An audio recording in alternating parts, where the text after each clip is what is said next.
Hi, everyone, and welcome to Momentum Boost. I'm your host, Adrienne Gold-Davis.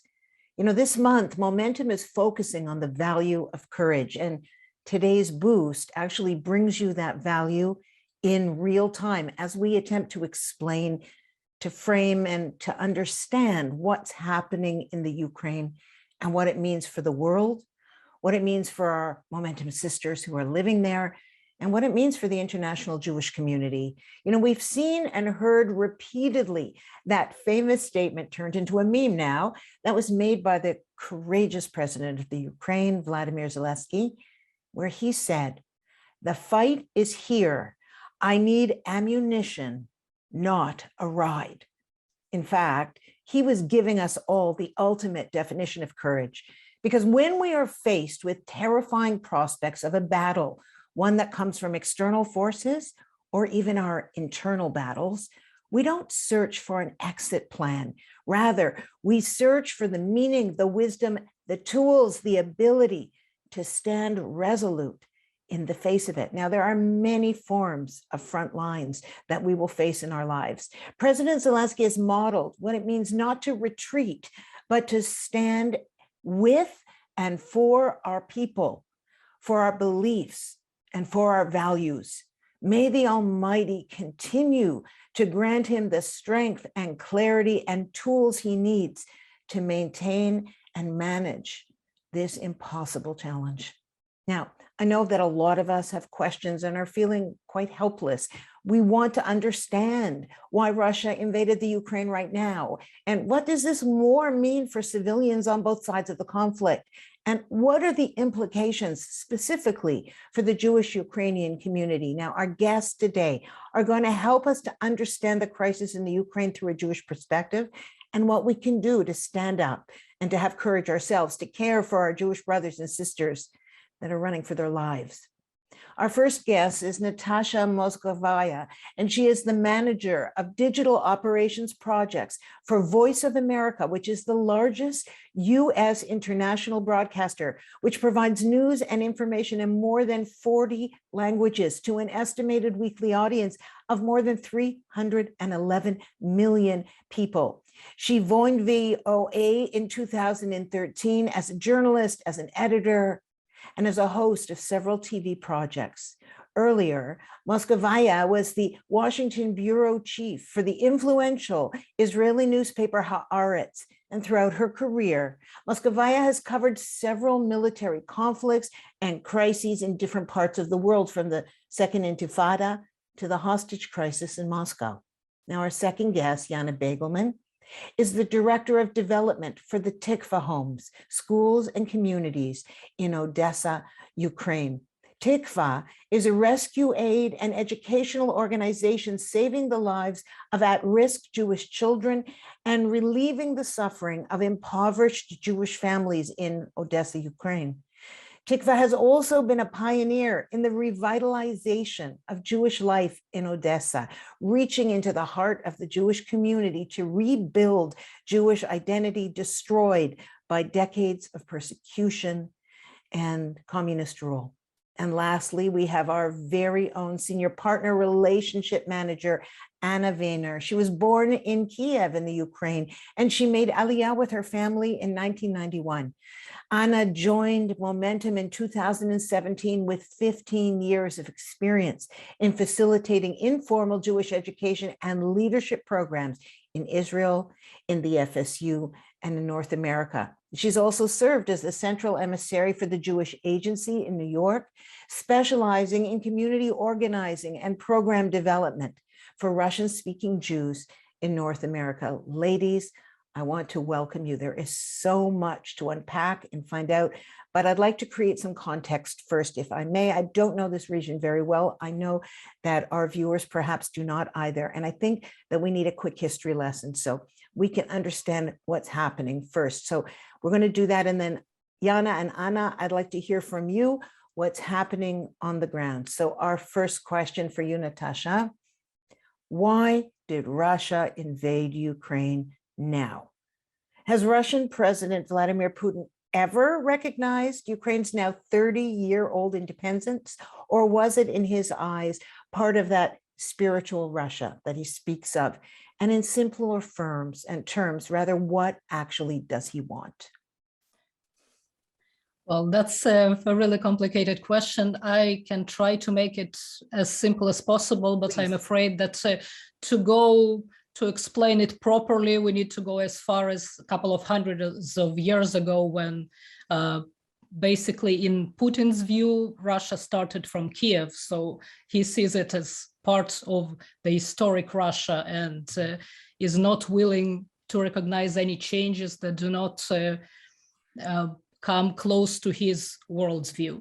So let's just start from the differentiation between Russia and Putin, though Putin definitely sees today's Russia as projection of himself. But I would say that, again, it's Putin's Russia invaded Ukraine. We saw a lot of protests in the streets of Russia, so I think we should make it pretty clear that there is a dissent, there is an opposition, and there are very cruel repressions going on now in Russia. So again, we're talking about Putin's will, Putin's decision. To the question is why he's doing that. Well, I think we need to make a couple of assumptions here, and let's start with one very basic, that let's assume that Putin is not crazy, because frankly, I don't think that any expert, anybody, even average probably Russian citizen, can tell how exactly it benefits Russia as a country to attack its neighboring nation with very close family ties, economic ties, history, cultural ties. I mean, even when you see Russian and Ukrainian soldiers bickering, when they're trying to exchange, opinions, they curse the same, for God's sake. So we're talking about attacking who used to be, at least until maybe 2014, brothers. So if we say that Putin is not crazy, and probably a person who managed to stay in power for over 20 years has some skills and brain to do it pretty effectively, eliminating his opponents, and also relying on internal propaganda, we can ask why he needs Ukraine. So there are a couple of points there, starting from geopolitics and Putin's claim that he doesn't want NATO to come close to Russia's borders. Again, for this, we can say that Norway borders with Russia, and it has been one of the founding members of NATO since 1949. So this could be seen as pretext as well. But the main claim of Putin is the protection of Russian-speaking population of Donetsk and Luhansk. So this is, again, there are so many layers to analyze there. But the point is that in 2014, Putin's Russia started sending armed people into these regions that indeed have predominantly Russian-speaking population, to stir basically a mess there that became kind of open wound for Ukraine for the next couple of years, that led to casualties, that led to I would say thugs taking over two regions in eastern Ukraine. And this gave Putin pretext basically to send regular forces there to protect this population from, being shelled, dying, being discriminated, etc., etc. Hold on Obviously, 1 second. It's a pretext. Just hold on 1 second. So what, if I'm understanding you correctly, you're saying that he created the mess as a pretext for being able to go back in there in some way or another under the context of protection. So this explains the rhetoric that we're hearing out of Putin's Russia about this concept that, he's only trying to protect the Ukraine from what he, I believe, called Nazi thugs. And junkies, by the way. But yes, I think we all know that there is certain anti-Semitism in Ukraine. There is nationalism, definitely. Neither are I wouldn't say that either extreme nationalism or definitely anti-Semitism are part of the policy. It's not part of the government, as he claims. Basically, it's something that he invented. So, and this is something that is being projected, basically broadcasted every day on all Russian media. As you probably know, the Western media were just closed their operations or left because of the threats to be imprisoned for broadcasting anything but the official version of the events there. And local independent media were either closed. It happened. It's a process that happened for a couple of years. In the past week, the remaining media were closed or had to pull off any content that is related to coverage of this war. They're not allowed to call it war. They are not allowed to publish any numbers of casualties or any testimonies, basically nothing. It's the country, any dissent has been muzzled.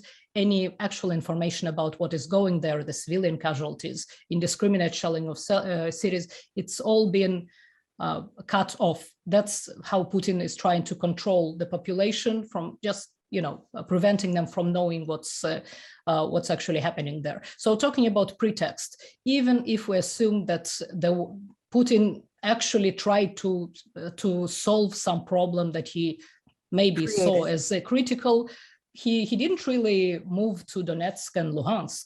I mean, he's moving to Kiev. He's trying to create those pincers around Kiev. So we clearly see that the actual goal is to deny Ukraine of its democratic choices, to deny the choice of Ukrainian people. I think the biggest scare for him were the two big,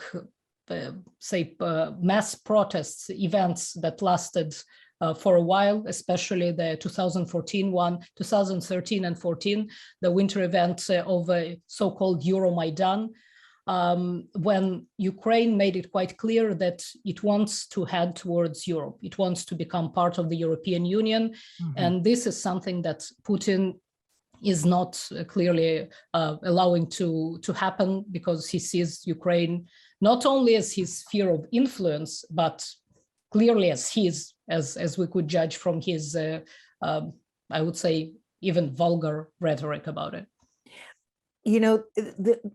I earlier asked you whether he ever saw the Ukraine's independence as valid. Absolutely and I'm going to so I'm going to throw in a little kind of loop, and I think that Anna, you're going to be able to speak to this. I have a very close friend who lives in Toronto, where I live, who was born in Odessa. And she said, now obviously beyond 30 years ago, but she said that she always thought of herself as a Russian, not a Ukrainian. And as a matter of fact, she had some choice words for the way the Ukrainian people treated the Jews before that. And so she said she is conflicted because she never even learned the Ukrainian language. She only learned Russian. Anna, as somebody who made a similar journey, tell me, did you feel like a Russian or did you feel like a Ukrainian? Well, it sounds like you've been speaking to my dad, actually, because I do think it's a generational thing. The matter of Russian or Ukrainian Jewish identity is fairly recent. Up until 1991, we all grew up in a place called, famously called USSR. We was hoping it was a thing of the past, but apparently not. And the emphasis on USSR was this common shared Soviet identity, and along it, the Russian language. This is why so many different Jews of different groups and colors still speak Russian, and it was the common Russian culture and language, a shared common denominator among us for many years. This is not the case since then, and I can speak as a person who really went into Ukraine throughout the 90s and the early 2000s and trained young people to become counselors and educators. I saw that change happening on the ground. I saw how Russian gradually ceased to be the language that they were used to using. And the new generation of Jews who grew up in Ukraine were certainly feeling very patriotic about their country, using Ukrainian not everywhere in their school, in their professional lives. And along with it grew a sense of separate identity that we did not have growing up. And so would you say there's going to be a generational split of opinion on this between the under 30s and their over 30 parents?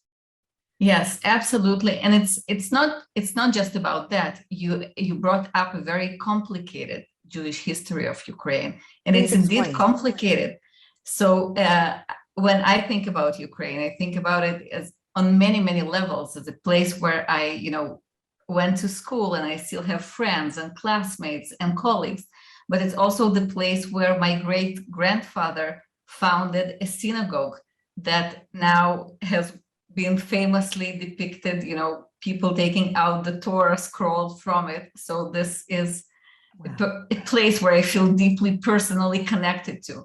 It's also a place where many of my or other Ukrainian, and especially Kiev residents, lost their relatives, families in Babi Yar. So you cannot say that Ukraine was always a great place for the Jews. Historically, it's simply not the fact. But I do think that people that I know of take a look at Ukraine today and think that this is a matter of having a moral compass. And supporting Ukraine does not mean that you look past its history, but you also look at what this country is trying to become. And then you obviously make some very, very obvious historical parallels that are evident no matter what channel you turn on. I would like you to spell those out in plain language as they impact the Jewish world. Well, it's a common joke that ironically, Jews and Ukrainians are fleeing to Germany from the Russian invaders. The reality was certainly different 70 plus years ago, but the sentiment about, innocent people being attacked, about having a pretext, about annexation of areas where nobody, or at least, the wider circles say that did not see it coming. I can speak for my own personal family who were still running errands and refusing to, give in to the mass hysteria from the media. But when you look at those numbers, there are almost 1.5 million refugees fleeing Ukraine, massive numbers, huge humanitarian crisis. You cannot think about, 70 years ago and what side of the history was Russia on that time and what is happening right now. So, Yana, this is going to affect your work directly, how it affects the citizens and most specifically the most vulnerable children. And in the case of our deepest concern, the Jewish children. Please tell me what you're seeing on the ground and what your organization is doing. Sure. So similar to what Anna just mentioned, as far as taking out the Torah scrolls, our community and our rabbis had to do that same thing. And it was a very, very emotional moment and just something very, very difficult. Odessa, historically, I just want to give you a little bit of context about Odessa itself. Odessa has always been a very Jewish city. It's known historically as having, had so much of Jewish, history, everything from Babel, who comes from there, to just a lot of big, Jewish figures that we know, come from Dizengoff. I mean, we can keep going from Odessa, and so have like a piece of history in there.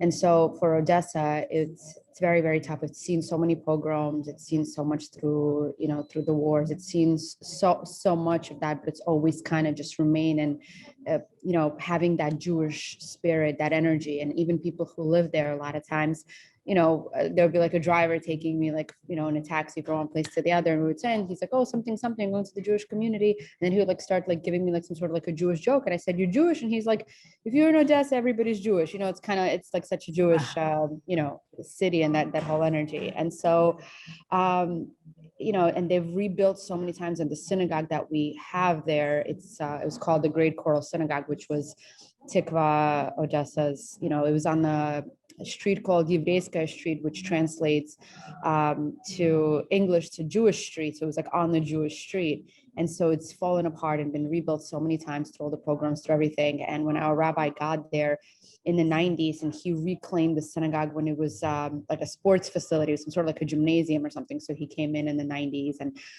reclaimed it and rebuilt it. And so it was like synagogue for like God knows which time, being rebuilt after everything. And so after 25 years to leave and take the scrolls and leave everything behind was obviously something very, very emotional. And so, and I'm sorry, I kind of like lost track a little bit. What was the actual question? It's all right, my love. Really, honestly, this is all so useful and important. In your work with orphans, particularly, I want to know what's happening with the children. Right. People here, one of the memes that's going around, the most popular Facebook post is of all the strollers that are being left at train stations, where people are. What's happening on the ground with you? Sure. So in the past week, we've evacuated over 1,000 people. We started with evacuating our children, our young families, which are basically children of our alumni. Because again, like we've been around for 25 years. So we've had over 2,500 people that have gone through Tikva's homes and schools. And so for a lot of these, alumni, like we still are their family. They're still a big part of our community. They come to us for all the Shabbats, for all the holidays. Like Tikva is still their home base in many ways. So when we started the evacuations, the plan was we were going to evacuate the 300 children, 150 young families, which all are connected to Tikva. Many of them still work at Tikva, counselors, teachers, cooks, etc. We were going to evacuate the staff, the clergy, and some of our older students, university students. So, and then as we started evacuating the different groups, obviously the need grew because more people wanted to get out. So at Tikva, before this everything began, we had 300 children living in our homes. So we had like separately an infant's home, a girl's home, a boy's home, and then dormitories for the older students, boys and girls. And then we had additional 600 children from underprivileged families, mostly impoverished families, one-parent homes that also attended our schools. So we had over 900 children who've attended our award-winning schools. And so obviously a lot of the parents of these children who attended our schools wanted to get out. We were providing Meals on Wheels and programs for elderly who were not covered by the claims conference and who just had additional needs that we were helping pay certain, bills, that we were kind of having like all kinds of like entertainment programs. We wanted our children to interact with elderly, wanted them to practice their Jewish values of giving back. And so a lot of these children would come and help out some of these elderly. Some of them would pack up the food packages for them. Some of them would decorate the little bags. And so in all this time, we've taken out about 100 elderly. We had one day where we sent out multiple buses, excuse me, specifically for that. So far we've taken out about 1,000 and we continue getting multiple buses out. I was up most of the night. So I'm sorry, I'm very tired. And that's why I'm a little bit loopy, just because I'm not really sleeping, because I'm working both on Ukrainian time and on US time, because we're helping dispatch buses. We have obviously a lot of people know me in the community, so they reach out, they say, I know you're on Tikva. I have a grandmother, I have my brother-in-law who got stuck there, I have this, I have that. So we've been taking out people. We just took out 2 buses this morning of helping people get out, everybody really. So anyone from the community, any of the families, anyone. So far we have 3 groups. We have our youngest children that are now in Romania. So most of the toddlers, the infants, the younger kids are there for the time being, and that's going to be their home for the foreseeable future. And then we still have a group in Moldova of some of the younger families that we're trying to reunite with the community. And then we have some of our boys, university age students, 18 to 21, who are stuck in Western Ukraine because they're unable to leave. And so the founding Rabbi Baksh, who's now almost 80 years old, he's there with them along with our CFO, and they're trying to figure out how to bring out those boys. And some of them have younger families who didn't want to leave them behind, so they're together. So I think we have about 72 people or something like that that are still in the camp in the western border trying to get out, and we're trying to figure out how to reunite them with the community. Wow. So That's a lot. I don't even know how you're still upright, but thank God that you are, and I hope you have the strength to keep your work going. Just before we circle back to how we can help you and whoever else is in need, Natasha, I need to ask you, and I know Anna said that prophecy is given to fools, but so I'm not asking you for prophecy, but I am asking you, what do you think is going to happen? I don't think anybody knows.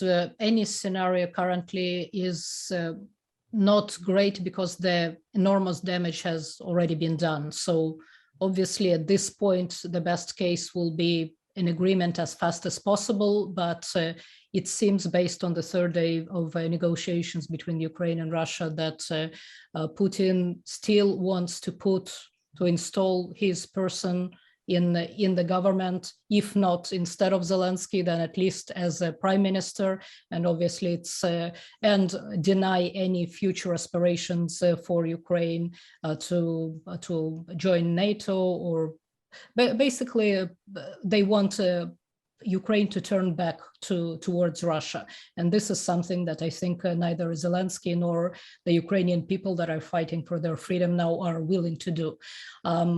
From here, the scenarios are getting basically worse and worse because Putin can continue bombing the cities, trying to get Ukraine into submission. Even worse scenario could be the actual use of tactical nuclear weapons, which I think is unimaginable horror for anyone, and obviously for Ukraine that already had this nuclear accident in Chernobyl in '86.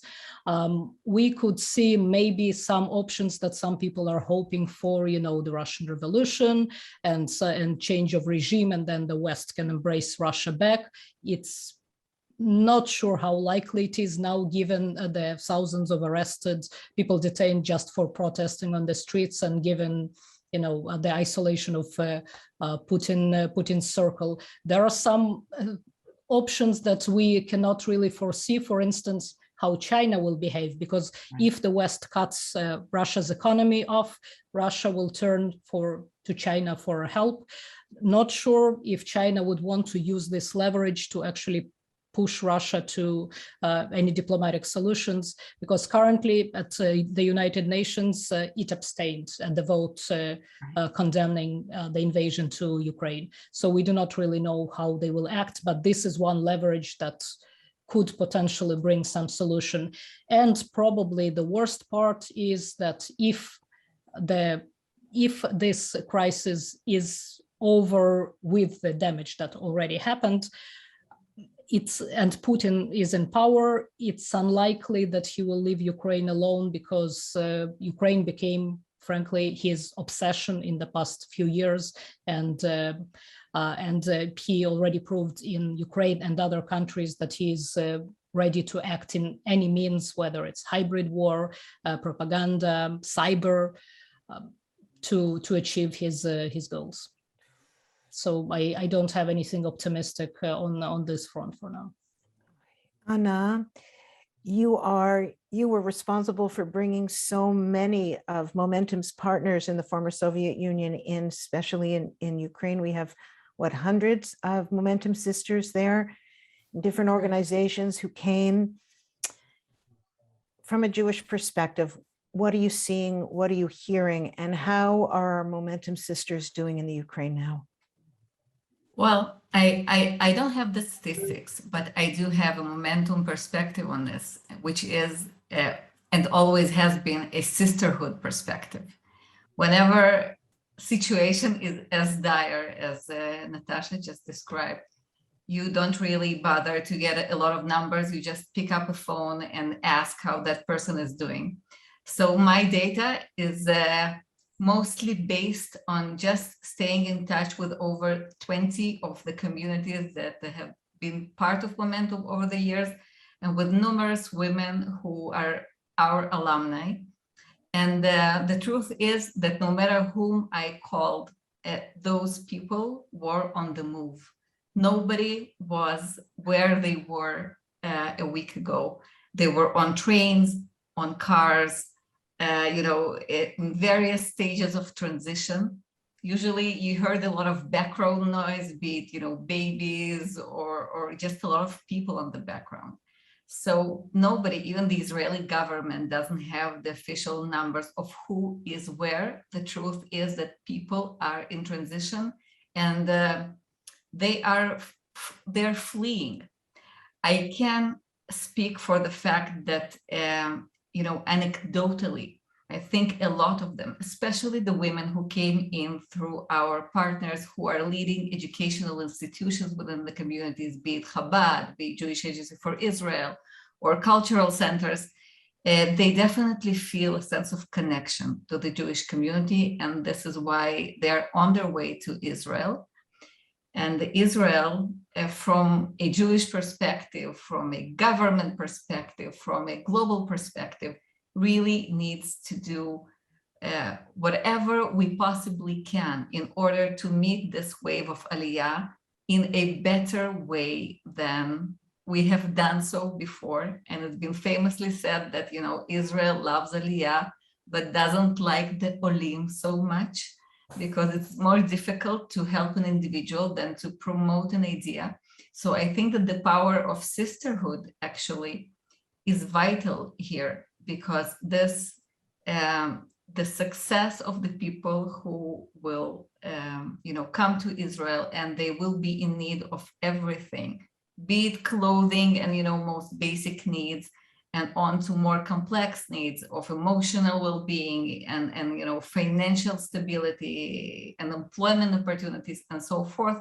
I think that the biggest thing that we can do, that every individual can do, is to find a family and to adopt it, being their friend and being their support system. And it is as vital as planes, taking them to safe places. You are so correct in that. And actually, since you're on the ground doing this kind of work, Yana, if you could tell us, what does, for example, Tikva need? Sure. I mean, people are asking here, I had somebody saying that they wanted to adopt, a Ukrainian orphan or a child, of any age. We're getting all of that emotional outpouring of desire to help, but practically speaking, what does something like Tikva need? Yeah. So as far as adoptions, it's very tough because the children are still considered property of the state according to the Ukrainian law. And while the state of Ukraine continues to exist, unless there's something that's going to change, which, who knows where the wind is going to blow, as Natasha mentioned earlier, nobody knows what's going to happen with this whole situation and where we're all going to end up. And so I think that, like, as of before, there's a whole actually section on our website that you can read about all the laws pertaining to Ukraine, and that you can only be either an educational facility or an adoption agency. We were registered as an educational facility many, many years ago. For many reasons, I don't want to go too far deep into that rabbit hole, but it's a Jewish organization. They wanted, obviously Jewish values, Jewish all of that. There's all the child trafficking issues in that part of the world that are very prominent. And so, long story short, as we've been a series of schools, university, et cetera. We've been an educational facility. So that was technically against the law. The only children right now that I know that are adoptable are children who are losing their parents, whose parents are actually dying in this war situation. I've posted a few of these cases on my social media just to share with people who are looking to adopt, but these are sort of like one-off cases. Ukraine historically has been known to allow adoptions for children with mental and physical disabilities. They're very, very easy on that. But when it comes to healthy children, especially when it comes to Jewish children, it's something that's very, very challenging. And personally, I don't know anyone who's succeeded of adopting a young, healthy Jewish child. But again, this is just not something that we do. And if things change, obviously, then that would be a very different conversation to have in the future and revisit at the time. As far as what we're doing, I think I mentioned that we're helping as many community members as possible to get them out, to bring them to safety. Jews, non-Jews. At this point, it's just about getting people out to safety. I don't ask any questions when people call me and they tell me that they want to get their family out, or they have some sort of a relative or whoever else that's trying to get out. So one of our biggest challenge, we also stockpiled a lot of food, medicine, and water. And unfortunately, we weren't able to take most of it with us because we only had one truck. And so the community right now has access to that supply. So especially the families of the children who attended our schools, the community members, the elderly. There's a person there who's there distributing this food and has been for the last 11 days, because obviously, as you know, there's a great shortage, there's a great need, especially for things like medications. And there's certain parts of Ukraine for people who are unable to have access at all. How do we donate? Can we donate? How do we donate? Sure. So what we need now is financial support, because we don't know where the wind is going to blow. Our biggest expenses are transportation, security, accommodation, and making sure to keep everybody safe and get them situated wherever they end up. And for the time being, our home is going to be Romania, as I had mentioned. You can donate on the website. It's Tikva Odessa. So it's TIKVA Odessa, ODESSA.org/relief.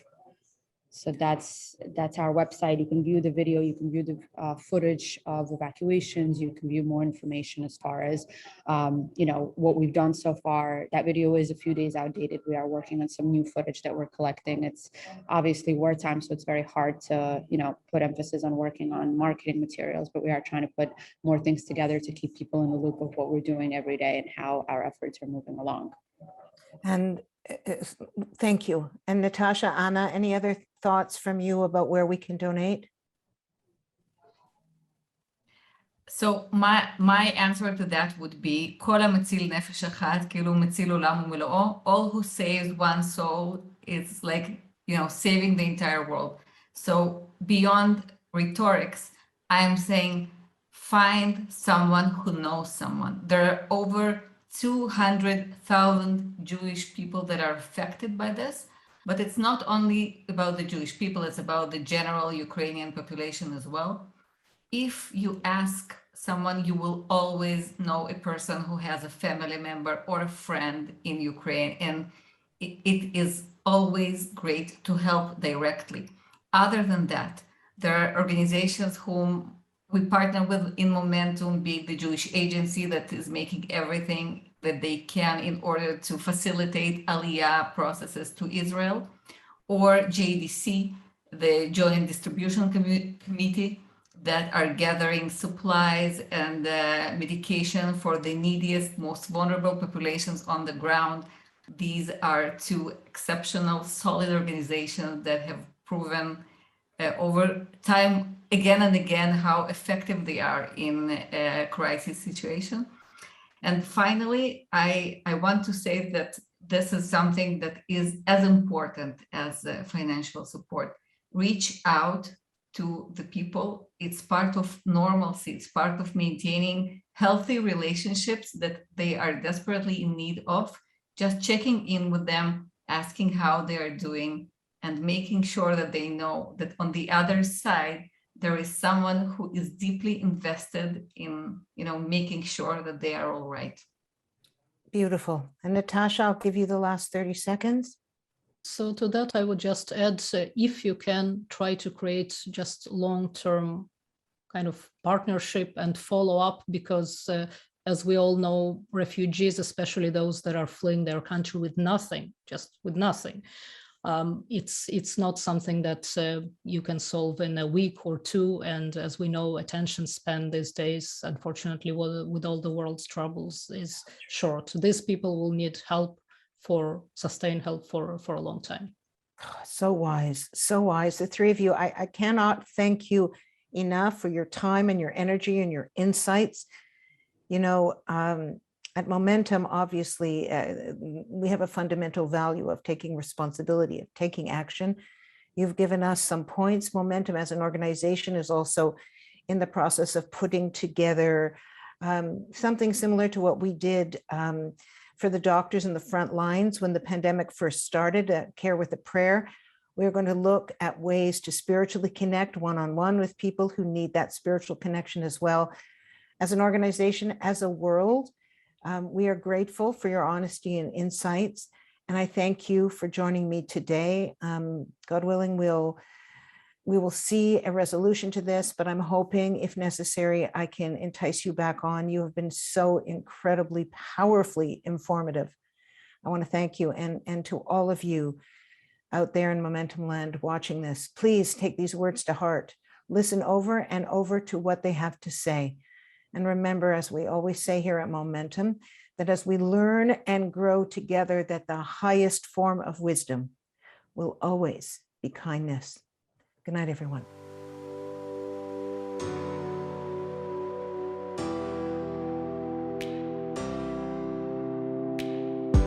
I've got 1,000 questions coming from deep within. Wanna cut through the clutter. I need to know that my next move matters.